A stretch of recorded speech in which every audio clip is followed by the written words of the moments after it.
to Radio Romania International. Focus on Romania. This is Radio Romania International, broadcasting from Bucharest. Traveler's Guide.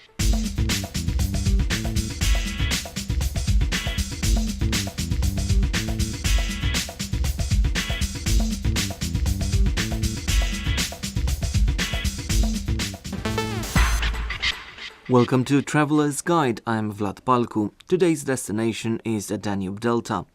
The most popular travel packages for the Danube Delta include trips by floating hotels, boat rides, angling and guided photographic expeditions.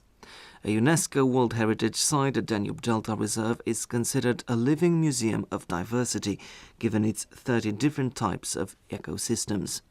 The reserve is also the recipient of the Golden Apple Award of the World Federation of Travel Journalists and Writers, the top award in the field of tourism. As it approaches the delta, the Danube splits into three branches. The northern branch forms Romania's border with Ukraine.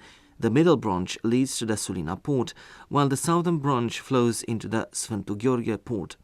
The three branches form an area full of lakes, islands grown with osier willows and stretches covered with white water lilies. Mălin Matei Mușetescu, the governor of the Danube Delta Biosphere Reserve, says the delta is a very special place when it comes to tourism. It is not necessarily a place for entertainment, but one that needs to be approached just like a museum, a temple of nature. The visitors to the delta should understand this. They must respect nature and consequently the special rules of a reserve. Governor Mălin Matei Mușetescu went on to say that the Danube Delta Biosphere Reserve Administration has detailed records of the tourists who come here. In 2016, there were over 73,000 tourists, more than 51,000 of whom were Romanians and around 22,000 foreigners.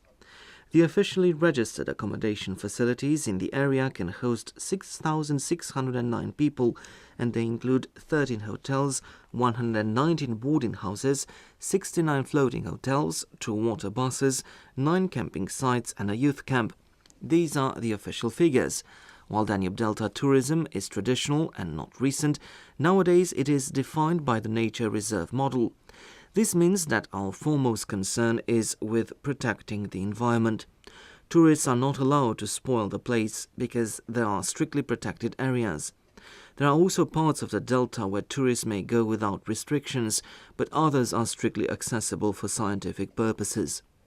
There are 24 official tourist routes in the reserve, 15 water routes and 9 land routes. For the time being, no strict restrictions are enforced as regards diverting from them, and tourists may visit the Danube Delta individually, not only as part of organized groups. A lot of foreign tourists love to see the delta from the kayak. This is the best way to see it actually from water level without making noise or polluting. Mălin Matei Mușetescu, the governor of the Danube Delta Biosphere Reserve Administration, told Radio Romania International that he had a soft spot for a particular route, the one thanks to which he had discovered a delta back in 1978. The Șonta Fortuna region, Mila 23 village, which is a traditional fisherman settlement. Obviously, there are lots of must-see places such as Leta Forest, the Leta Rosetti area, the sand dunes in Karaorman area. The delta is a mosaic and it's hard to choose just one piece of it. But if you travel from Tulcea to Leta, you have already seen a good chunk of it. And don't forget that access to the region is 99% water-based.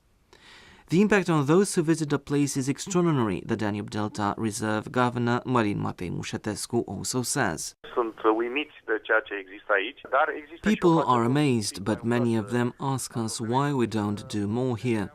They say that had they had such an incredible place in their country, they would have done a lot more for it, to protect it and also to give a chance to its inhabitants, because the Danube Delta is a biosphere reserve, and the word biosphere is not used accidentally.